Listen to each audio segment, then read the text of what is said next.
So the first option has 6 executive, 4 voting and 2 non-voting of course, 6 faculty representatives, aka the senators, and 6 members at large, one of which is the Board of Regents representative, and obviously the chairperson and the office of the ombudsperson, which contains the ombudsperson and the judicial ombudsperson, obviously both of those non-voting as well.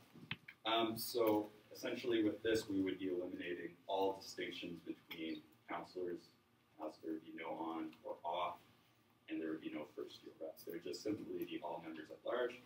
The people that we consulted felt that this would allow for better campaigning, so rather than people having to be strategic for what position they ran, it would simply just, excuse like colloquialism, a free-for-all, and that way, there's none of this, oh, well, I live on the south side, should I run as a first-year rep, or should I run as a south side rep, or maybe I should run as a senator. It's just all there, and it allows people maybe a bit more flexibility in what they run on. So when you're running as an on-campus councillor, it's a little odd, because in theory you should just be running specifically on on-campus issues. But of course, there are other issues as well, so having just members at large, we felt might add a bit more flexibility. And the other option was basically to keep council the same as it is now, but just reduce the proportions. So of course, 6 executives, the 6 senators again, and then reducing the on-campus councillors to 2, and then I believe those would likely just be 1 north, 1 south, or just 2 on campus, and then 2 off-campus councillors, keeping the member at large being the Board of Regents representative, and 1 first-year councillor, and then the chair, the deputy chair, the ombudsperson, the judicial ombudsperson. So yeah, so we're looking for a bit more feedback. Obviously, both of those options carry different implications when you consider how elections would be held and for summer council. What is the distinction between special interest councillors as well as between special interest councillors and on and off campus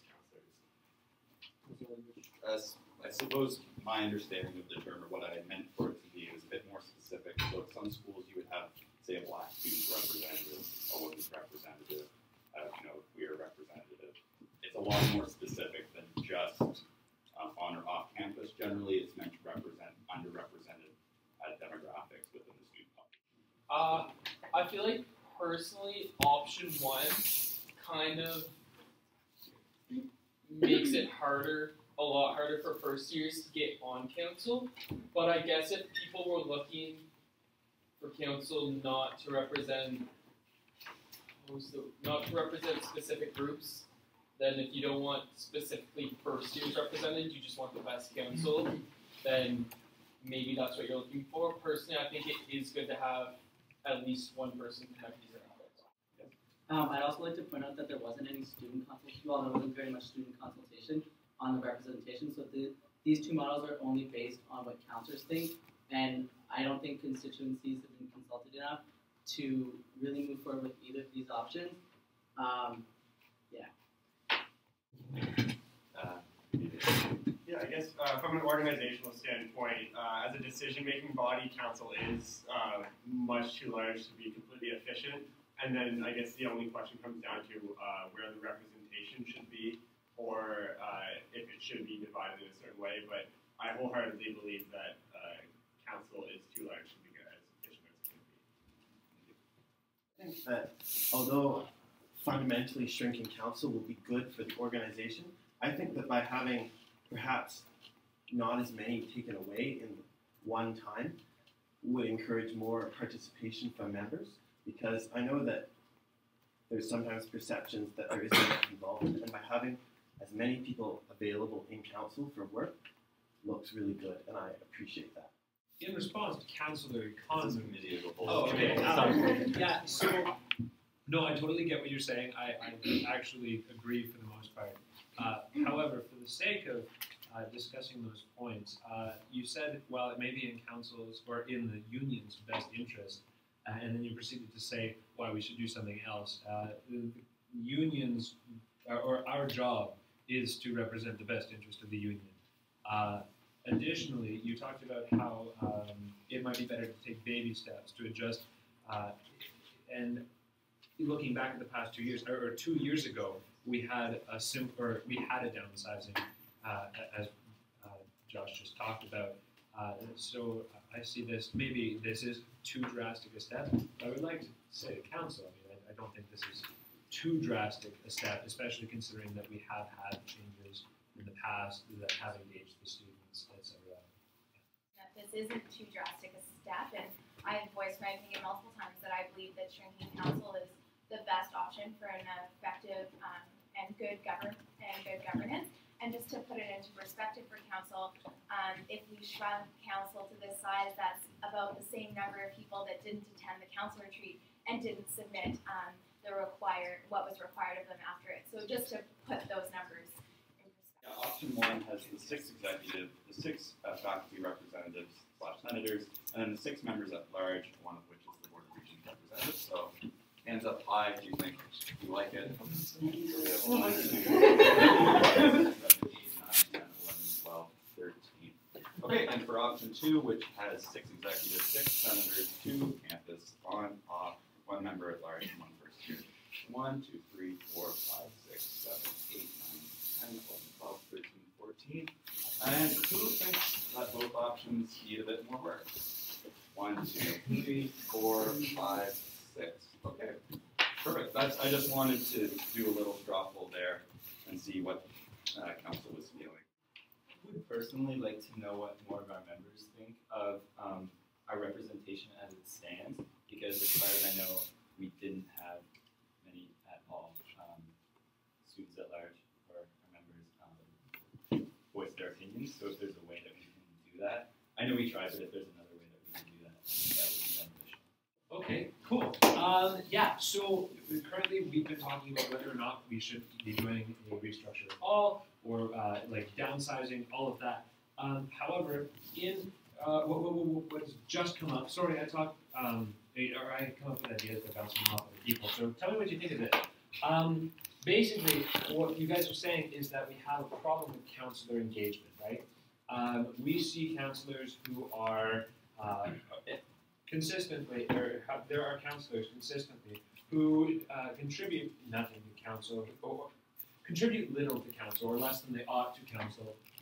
And from that, it comes this complaint, or this idea that if we cut down the positions, those unproductive people will be gone. That's not necessarily the case. They could have tons more votes than really productive people. So I see what you're saying. What my thought is then regarding option 1, if instead of cutting councillor positions, or instead of cutting as many councillor positions, we maintain the same number, but made them all elected within the same pool, you would end up with the best candidates being elected.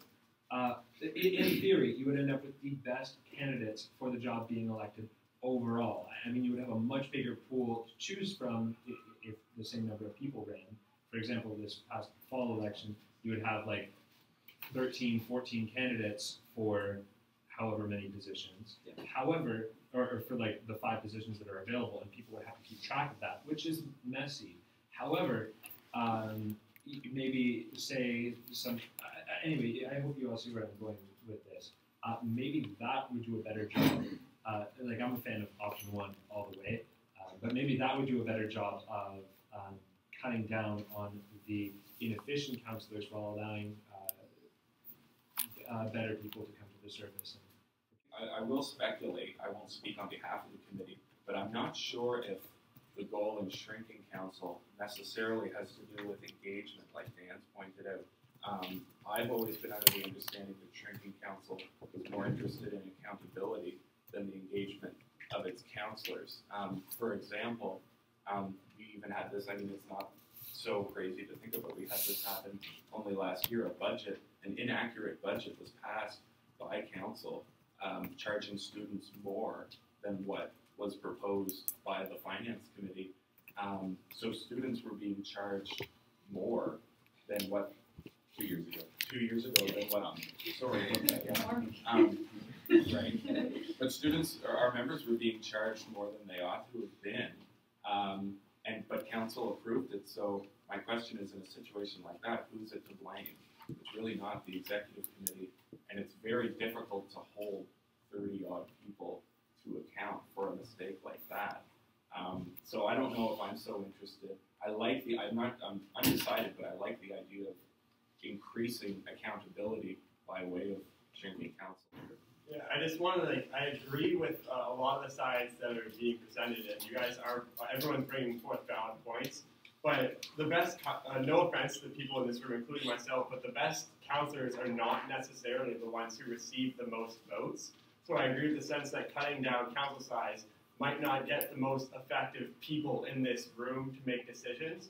But I would echo the thoughts of Councillor Harley in the sense that a smaller council size and fewer decision makers in a process leads to more efficient and more accountable conversation. Final comment, Heather. Yeah, so I just have a couple comments. But Please keep them just, yeah, I will. On the point of accountability, it really struck me. I was at a conference this summer and someone asked, wow, okay, so you have 6 off-campus counselors. When 1 or 2 of them doesn't show up, like, do they proxy their votes? Does it matter that they don't show up? And in our council structure right now, we have counselors who aren't here, who just left, and we don't proxy vote. So that indicates to me that we feel that there's adequate representation with, say, only 4 off-campus counselors in the room. So that's just an idea I'll kind of put out there.